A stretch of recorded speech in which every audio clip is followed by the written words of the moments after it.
প্রধানমন্ত্রী জনাব তারেক রহমান। বাংলাদেশ এমন একটা প্রধানমন্ত্রী পাইছে যে প্রধানমন্ত্রীর নিজস্ব কার্যালয়, সেই কার্যালয়ের যে গুরুত্বপূর্ণ লাল টেলিফোন সেটা তার চুরি হয়ে যায়, কিন্তু প্রধানমন্ত্রী এবং তার লালিত পালিত যারা আছে সেটা রক্ষা করতে পারে না। এখন বুঝেন, যে দেশের প্রধানমন্ত্রী তার নিজের অফিসের টেলিফোনের লাইনের তার রক্ষা করতে পারে না, সেই প্রধানমন্ত্রী কিভাবে রক্ষা করবে? এটা আপনারাই ভাবেন, এটা বিচার বিবেচনা আপনারাই করেন, এটা আমাদেরকে বলতে হবে না। দেখেন, বিএনপি হচ্ছে একটা ডাবল স্ট্যান্ডার্ড পার্টি বলাটা ভুল হবে, ডাবল স্ট্যান্ডার্ড ক্লাব। বিএনপি মুখে একটা বলে করে একটা। বিগত 16 বছর আওয়ামী লীগের শাসনামলে বিএনপি বারবার বলছে না, ভারতীয় আধিপত্যবাদ, দিল্লি নয় পিন্ডি নয়, সবার আগে বাংলাদেশ। তারেক রহমান লন্ডনে বৈশা বৈশা কন্টেন্ট বানাইছে না, সারা বিশ্বের সেরা 10 জন কন্টেন্ট ক্রিয়েটরের তালিকায় তারেক রহমানের নাম ছিল। তাহলে বুঝে নেন, তৎকালীন সময়ে তারা যে কথাগুলো বলেছে, আওয়ামী লীগ ভারতের দালাল, আওয়ামী লীগ সীমান্ত হত্যা বন্ধ করতে পারে না, আওয়ামী লীগ ভারতের আধিপত্যবাদকে মেনে নিয়ে তারা দিল্লির দাসত্ব করে বাংলাদেশে রাজনীতি করে বাংলাদেশ পরিচালনা করে। কিন্তু 5 আগস্টের পর থেকে আমরা কি দেখতে পাচ্ছি? ইউনূস ভারতের দালাল হওয়ার জন্য সর্বাত্মক প্রচেষ্টা চালিয়েছে, কিন্তু ইউনূস তাকে তো বিশ্বাস করার প্রশ্নই আসে না। একটা ধুরন্ধর তারেক রহমান সরকার গঠন করার পর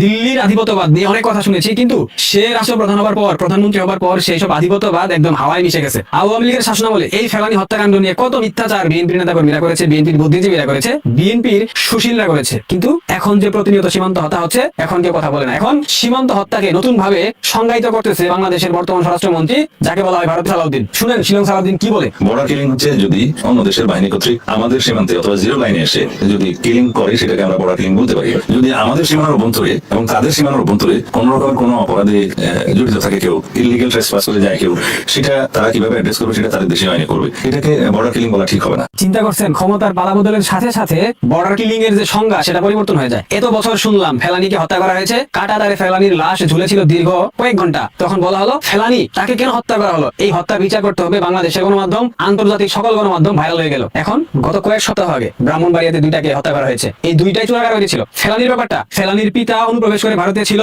সেখানে ব্যবসা করেছে, সেখান থেকে 2 নাম্বার মালামাল বাংলাদেশে পাচার করেছে। বাংলাদেশে তার একটা গ্রুপ ছিল, সেই গ্রুপের মাধ্যমে সেগুলো বিক্রি করতো। ফেলানির বাংলাদেশে বিয়ে ঠিক হয়েছিল, সেই বিয়ে উপলক্ষে কাঁটাতারের বেড়া দিয়ে এই পারে আসার চেষ্টা করছিল তৎকালীন সময়ে বিএসএফ, তাদেরকে গুলি করে। এটা কি সীমান্ত হত্যা? সালাউদ্দিন, এটা কি ভারতের দোষ, বিএসএফ এর দোষ?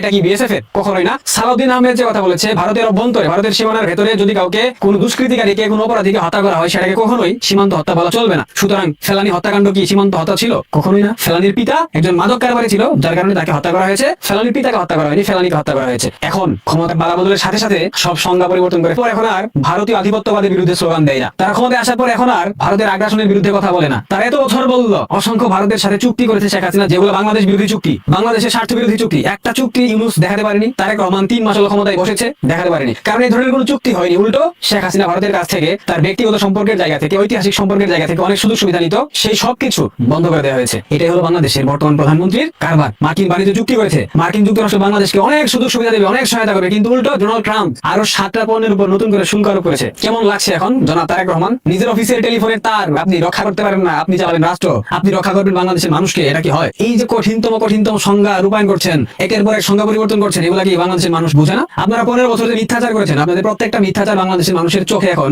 স্পষ্ট হয়ে গেছে। বাংলাদেশের মানুষ এখন বুঝে গেছে আপনারা এক একটা আন্তর্জাতিক মানের মিথ্যুক। তারেক কবির রেজভী এখন কেন তার বইয়ের ভারতীয় শাড়ি পরায় না? কেন? যখন আবার ক্ষমতার রদবদল হবে, অন্য কোন দল ক্ষমতায় আসবে, তখন আবার রুহুল কবির রিজভী তার বইয়ের শাড়ি, আন্ডারগার্মেন্টস সবকিছু দেখবেন পল্টন অফিসের সামনে গিয়ে পড়াচ্ছে। এটাই হলো বিএনপির রাজনীতি। বিএনপি একটা ডাবল স্ট্যান্ডার্ড ক্লাব, এটাকে কোনো রাজনৈতিক সংগঠন বলা যাবে না, বলি না কখনো, আমি বলবো না। যাই হোক, বাংলাদেশের রাজনীতিতে নতুন হাওয়া পরিবর্তন হয়ে গেছে। হাওয়া দক্ষিণ দিক থেকে উত্তর দিকে বহমান। এখন দেখা যাক এই হাওয়া শেষে কোথায় গিয়ে পড়ে। প্রথমত মির্জা ফখরুল ইসলাম আলমগীর বলেছে সব দলকে কর্মকাণ্ড চালানোর সুযোগ দিতে চাই। ঠাকুরগাঁয়ে গিয়ে কথা বলেছে তার নির্বাচনী আসনে। সামনে স্থানীয় সরকার নির্বাচন আছে, সেই নির্বাচনে তো আওয়ামীপন্থী ভোটারদের ভোট লাগবে, তাই না? এই ভোট নেওয়ার একটা পরিকল্পনা হতে পারে। অন্যথায় হাওয়া বদলের যে পূর্বাভাস আমরা দেখতে পাচ্ছি, সেটা হতে পারে একদিনে দীপু মুড়িকে জামিন দেওয়া হলো, যদিও তার কারামুক্তি হয়নি, একটা মামলায় জামিন দেওয়া হয়েছে। আবার নারায়ণগঞ্জের মেয়র সেলিনা হায়াত আইভি, তাকেও জামিন দেওয়া হয়েছে, তিনি অলরেডি কারামুক্ত হয়েছেন। সালাউদ্দিন সাহেব আবার বর্ডার কিলিং এর সংজ্ঞা পরিবর্তন করছেন। অনেক কিছু ঘটছে। আর প্রতিনিয়ত ছাত্রলীগ, যুবলীগ, আওয়ামী লীগের মিছিলের সারি অনেক লম্বা হচ্ছে। এগুলো হাওয়া বদলের পূর্বাভাস। একটা ঝড় আসার আগে পরিস্থিতি গুমট হয়, অন্ধকারাচ্ছন্ন হয়। বাংলাদেশেও একই পরিস্থিতি আমরা দেখতে পাচ্ছি। দেখা যাক কি হয়। এদিকে